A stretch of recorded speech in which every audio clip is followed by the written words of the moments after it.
साल 2000 से सीरिया की सत्ता पर काबिज बशर अल असद सरकार के खिलाफ सीरियाई आतंकी संगठन हियात तहरीर अल शम ने मोर्चा खोल दिया है। विद्रोही गुट के लड़ाके सीरिया के अलेप्पो शहर के अंदर घुसकर सीरियाई आर्मी के मिलिट्री बेस पर कब्जा जमा रहे हैं, जिससे सीरिया में गृह युद्ध जैसे हालात नजर आ रहे हैं। अल-कायदा समर्थित सीरियाई आतंकी संगठन हियात तहरीर अल शम के लड़ाकों पर सीरिया और रूस के फाइटर जेट बम बारूद की बारिश भी कर रहे हैं। देखिए रिपोर्ट।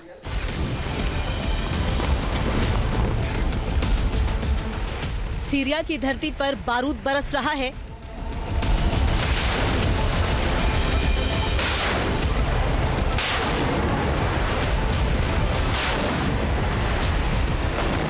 जमीन से आसमान तक तबाही का मंजर है।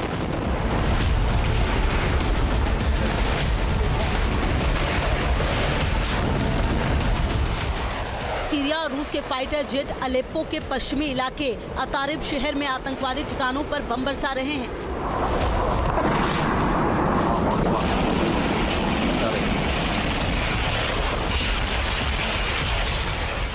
सीरिया में विद्रोहियों पर टर्की और रूस की बमबारी से मिडिल ईस्ट की धरती पर जंग का नया मोर्चा खुला है। सीरियाई सेना अपने मिलिट्री बेस पर आतंकी संगठन हयात तहरीर अल शम के कब्जा के बाद चुन चुन कर विरोधियों से बदला ले रही है।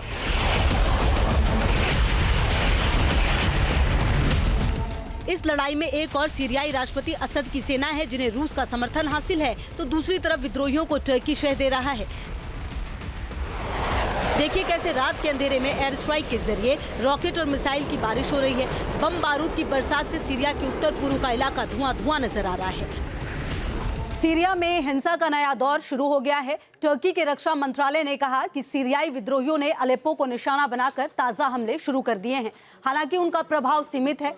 खबरों के मुताबिक टर्की के समर्थन वाली सीरियन नेशनल आर्मी के कुछ गुट इस ऑपरेशन में हिस्सा ले रहे हैं। टर्की का दावा है वो इस क्षेत्र में अशांति को बढ़ने से रोकना चाहता है। अल-कायदा समर्थित सीरियाई आतंकी संगठन हयात तहरीर अल शम के आतंकवादियों को मिट्टी में मिलाने के लिए सेना की विध्वंसक बमबारी जारी है। दरअसल बुधवार को सीरियाई आतंकी संगठन हयात तहरीर अल शम के लड़ाकों ने सीरियाई आर्मी के मिलिट्री बेस पर कब्जा कर लिया। सैनिकों से हथियार और गाड़ियां छीनकर 89 से ज्यादा लोगों को मौत के घाट उतार दिया था, जिसे पिछले 4 साल में कुर्द मिलिशियाई विद्रोहियों की तरफ से किया गया सबसे बड़ा हमला बताया जा रहा है।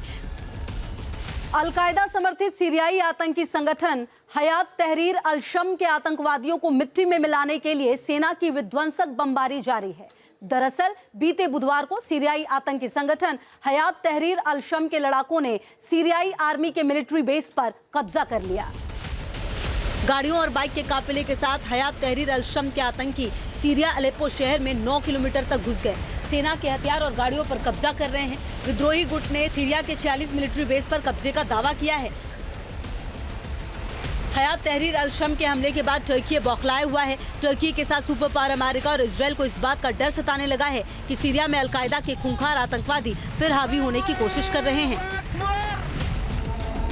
असद सरकार को रूस, ईरान, इराक, पाकिस्तान, अफगानिस्तान खुलकर समर्थन करते हैं, जबकि अमेरिका असद सरकार को उखाड़ फेंकने के लिए विद्रोहियों की मदद करता है। सीरिया के राष्ट्रपति असद के साथ रूसी राष्ट्रपति पुतिन की गहरी दोस्ती है, जिसके चलते रूस भी लगातार असद विद्रोहियों को निशाना बनाता रहा है। साल 2000 से सीरिया की सत्ता पर काबिज बशर अल असद के खिलाफ फ्री सीरियन आर्मी के नाम से एक विद्रोही गुट तैयार हुआ है। तब से सीरिया में गृह युद्ध जैसे हालात हैं। Team news nation. News nation अब व्हाट्सएप पर खबरों की ताजा अपडेट के लिए न्यूज़ नेशन के इस QR कोड को स्कैन करें।